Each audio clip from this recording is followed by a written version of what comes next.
The walls of your mental prison are built with your own thoughts.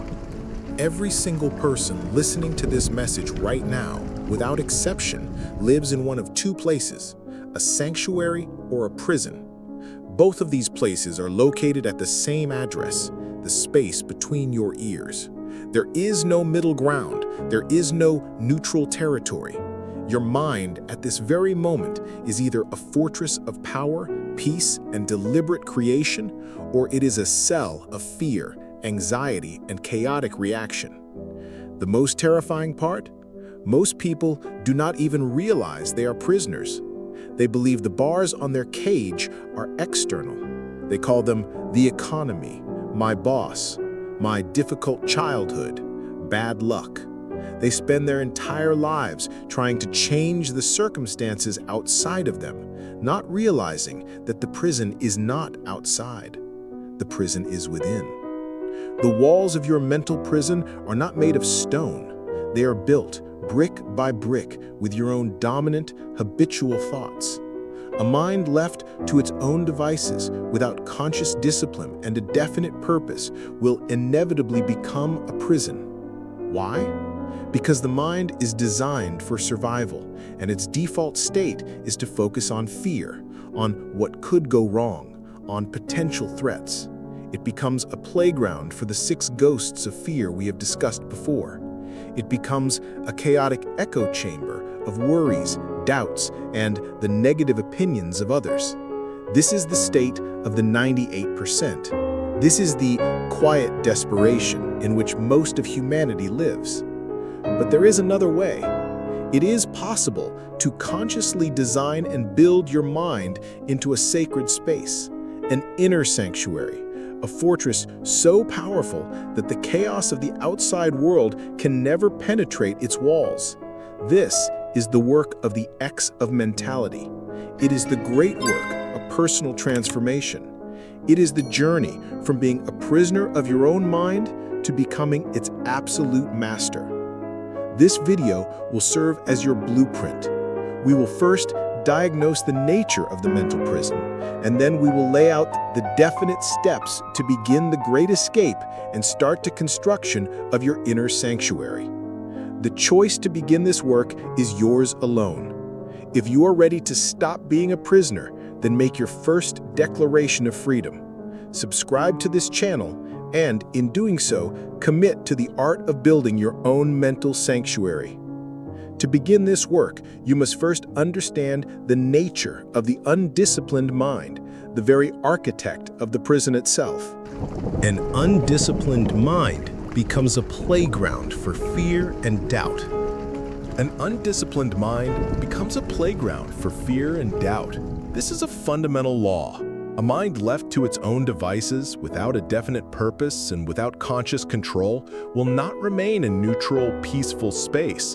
By its very nature, it will devolve into a state of chaos. Why? Because the human mind at its most primitive level is a survival machine. It is designed to scan the environment for potential threats.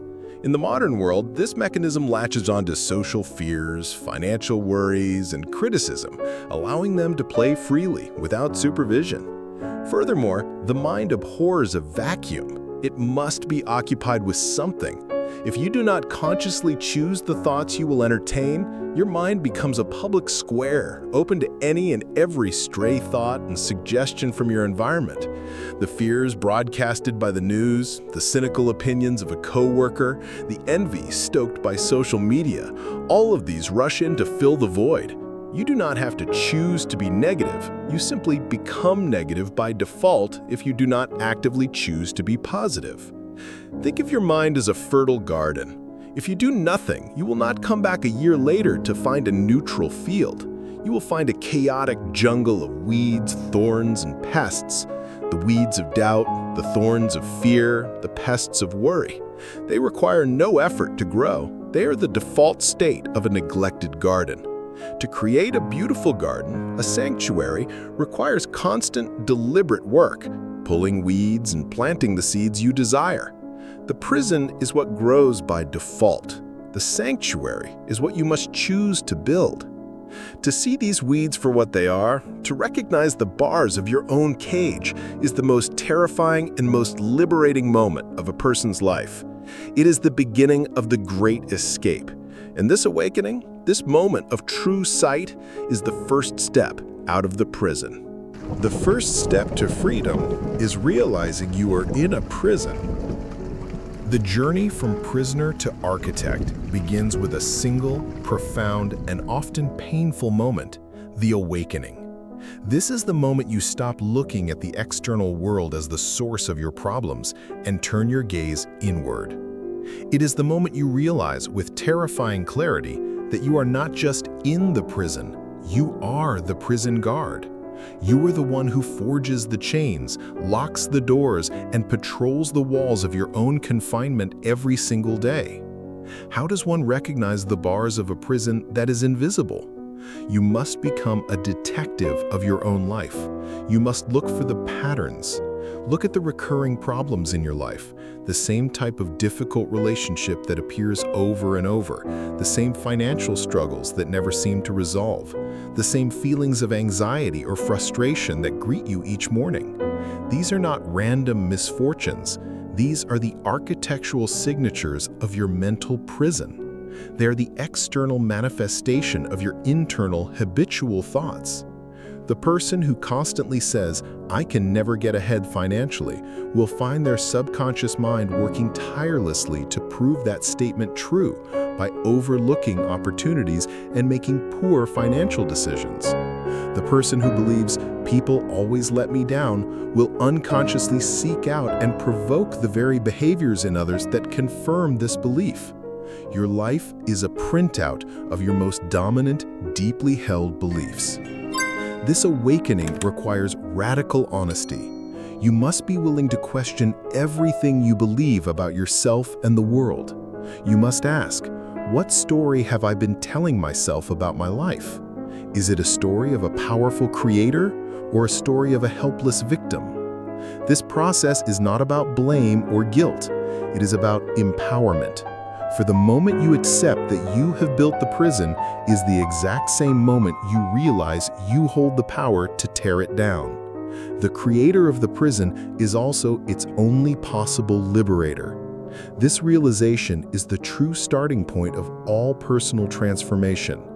It is the moment you stop being a passive passenger in your own life and decide to take the wheel.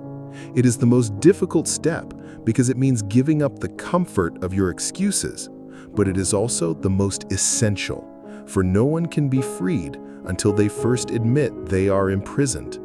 This is the first brave step out of the darkness and into the light of conscious creation. You are the sole guardian of the gate to your mind. You have now awakened to the reality of your mental prison. You have seen the bars, you have felt the chains. This awareness, while initially painful, is the very source of your power. For once you realize you have been a prisoner, you can begin the work of becoming the guardian. This is the next great step, to understand that you are and have always been the sole guardian of the gate to your mind. For years, perhaps your entire life, this post has been abandoned. You have allowed any and every thought to wander in unchecked.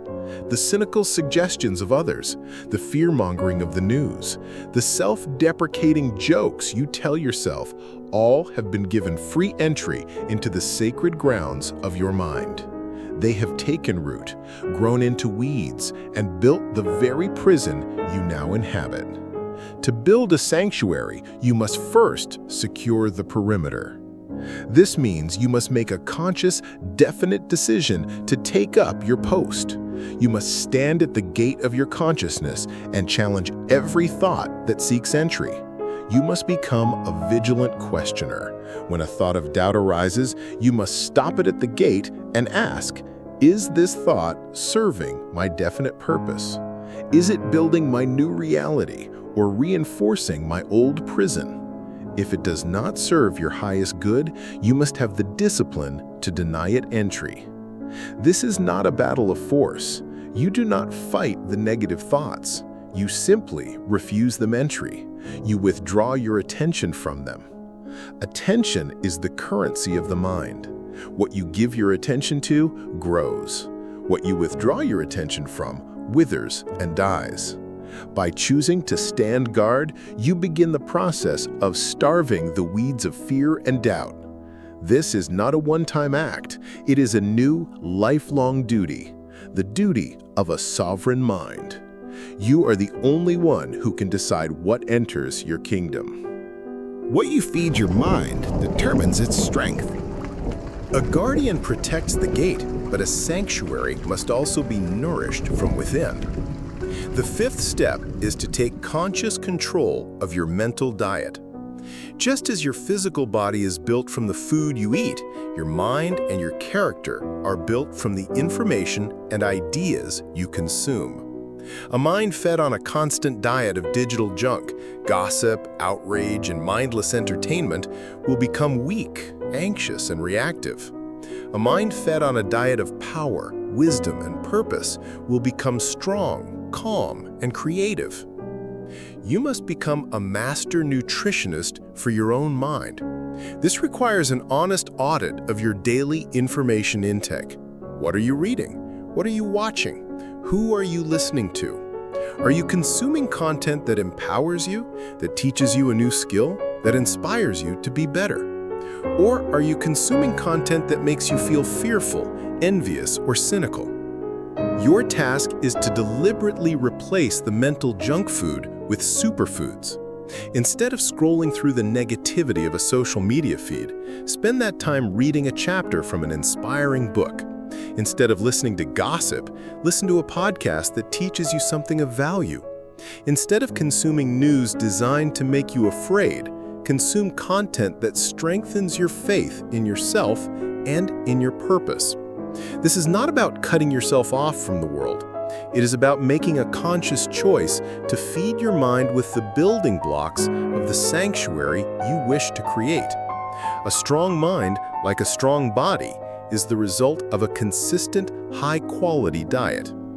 This choice of what to feed your mind is a daily declaration of self-worth. It is a core principle of the X of mentality. If you are ready to start a new mental diet, go to the comments and declare, "I choose to nourish my mind." This is a commitment to your own inner strength. But even with the best diet, the mind needs direction. A strong mind without a purpose is like a powerful engine without a steering wheel. A purpose-driven mind cannot be imprisoned. You are now the guardian of your mind's gate, and you are feeding it a diet of strength and power. What comes next? You must give your mind its great work, its grand design. The sixth step is to provide your mind with a definite major purpose. A purpose is the architectural blueprint for your mental sanctuary. Without it, you may have a strong mind, but it will have no direction. It is a fortress without a kingdom to protect. A definite purpose is the ultimate organizing principle for your consciousness. It acts as your primary filter, making the job of the gatekeeper almost effortless. When you have a clear, burning purpose, you no longer have to struggle with every decision about what to think or what to consume. You simply ask one question: does this serve my purpose? If it does, you give it your full attention. If it does not, you discard it without a second thought. This is how the great achievers maintain such incredible focus. They are not necessarily more disciplined than the average person. They are simply more clear on their purpose. Their purpose creates a form of mental immunity. The petty worries, the criticisms of others, the daily dramas that imprison the average mind, these things cannot find a foothold in a mind that is completely occupied with a great and worthy mission. They bounce off, unable to penetrate the powerful force field of purpose. Therefore, the work of building your sanctuary requires you to first design it. What is it for? What will you create within its walls? You must take the time to define in clear and concise terms what you want to achieve with your life. This purpose becomes the sun in your mental solar system, around which all your other thoughts, habits, and actions will naturally orbit. A mind without a purpose is a prison of chaos. A mind driven by a definite purpose is a sanctuary of power, a place where miracles are planned and created. With a clear purpose as your blueprint, you now need the master tool to begin construction, to lay the very stones of your new reality and lock the gates of your old prison forever. The key to your prison is in your own pocket. It always has been. You now have the blueprint for your sanctuary, your definite major purpose. But a blueprint alone cannot build a single wall. You need the master tool of construction, the one principle that allows you to lay the very stones of your new reality and lock the gates of your old prison forever. This seventh law is the power of autosuggestion. We have touched upon this principle before, but now we must understand it as the primary engine of your escape and reconstruction. Autosuggestion is the key that unlocks the door to your subconscious mind. It is the only method by which you can consciously plant the seeds of your desired thoughts and beliefs into the fertile soil of your inner world. For years, you have been a victim of negative autosuggestion from your environment. Now, you will become the master of positive autosuggestion by your own design. The process is a deliberate ritual. You will take the definite purpose you have established and craft it into a clear, powerful affirmation about the sanctuary you are building. For example, my mind is a sanctuary of peace and power. I am the sole guardian of its gates.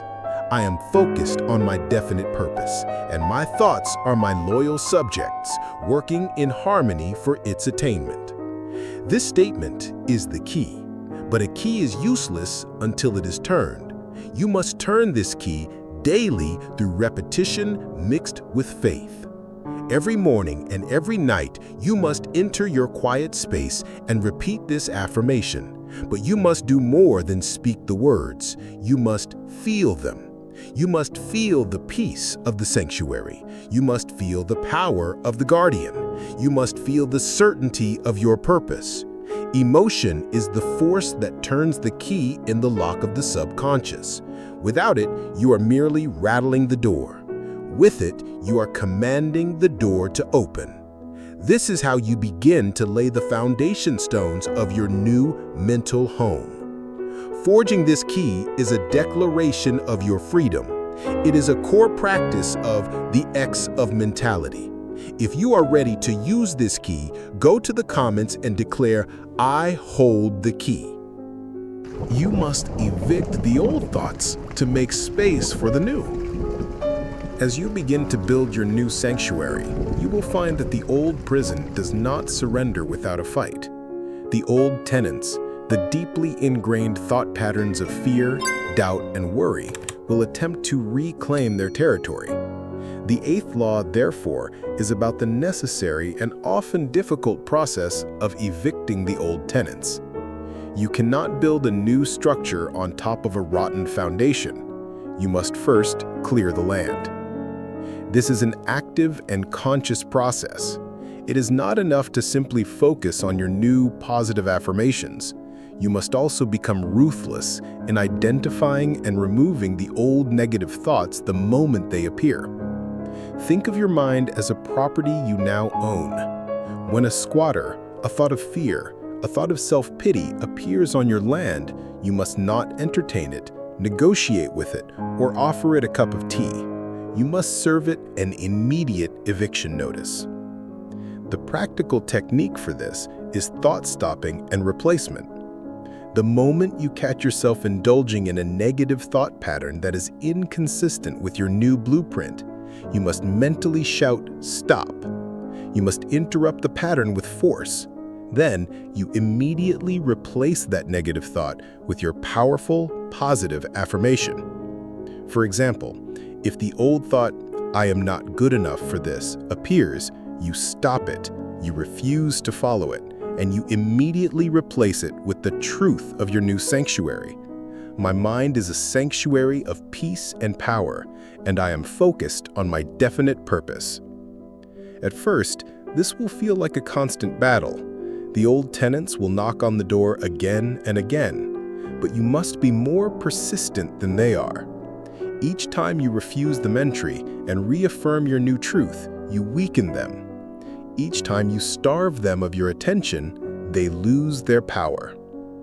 This is the daily work of mental purification. You are not just planting new flowers, you are diligently pulling the weeds. It requires vigilance, but with every old thought you evict, you create more space for the peace and power of your new sanctuary to grow. A sanctuary is not found, it is built daily. You now have the blueprint, your purpose, the key, autosuggestion, and the method for clearing the land, evicting old thoughts. The ninth law is what ties everything together and ensures your sanctuary is not just built, but maintained for a lifetime. This is the law of daily construction. A fortress is not built in a day.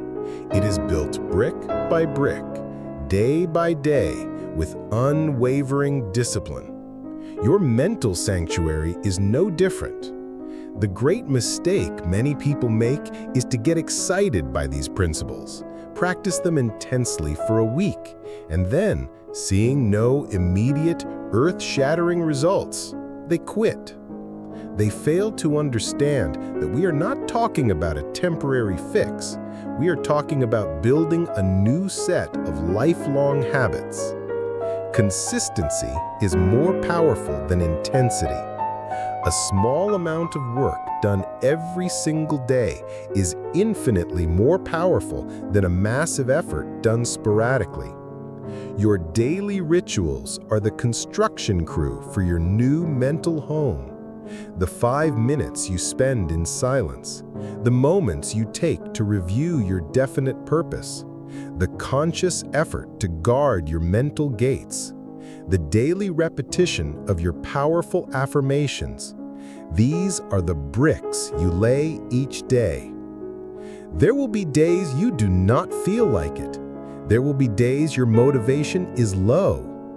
These are the most important days to do the work, for it is on those days that you prove to your subconscious mind that you are serious. You are demonstrating that your commitment is not based on a fleeting mood, but on a definite decision. This daily construction builds more than just a sanctuary. It builds your character. It builds the mental muscles of discipline, persistence, and self-reliance.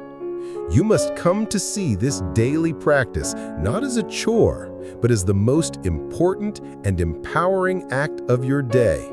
It is the sacred time where you, the master architect, work on your greatest creation, a mind that is a true sanctuary of peace and power. Your mind is sacred ground. Treat it accordingly. And so we arrive at the final law. It is not a law of doing, but a law of being. After weeks, months, and years of diligent daily construction, you will find that the work has been completed. Your mind has been transformed. You no longer have to consciously fight to keep fear and doubt out. They no longer feel welcome in your presence. You no longer have to force yourself to think positive thoughts. It has become your natural state. This is the 10th law, living in your sanctuary. When your mind is your sanctuary, you move through the world differently. You are no longer a leaf in the wind, but the calm, unshakable mountain. The chaos of the world still exists. The storms still rage, but they cannot touch you. You observe them from the peaceful security of your inner fortress. Your decisions become clearer. Your intuition becomes sharper. Your energy becomes more powerful and focused. You attract better circumstances and more harmonious people because your own vibration is one of power and peace. This is the ultimate freedom. It is the freedom from your own self-imposed limitations. It is the peace that surpasses all understanding because it is not dependent on anything or anyone outside of yourself. You have become the master of your own mental kingdom. You have escaped the prison. This journey from prisoner to architect is the ultimate promise of the Exa mentality. It is a path available to all who have the courage to take it. Therefore, I invite you one final time to make a sacred vow to yourself. Subscribe to this channel as a declaration that you will treat your mind as sacred ground and that you will commit from this day forward to the daily work of building your own magnificent sanctuary. The blueprint is yours. The tools are in your hands. The time to build is now. Activate the X within you.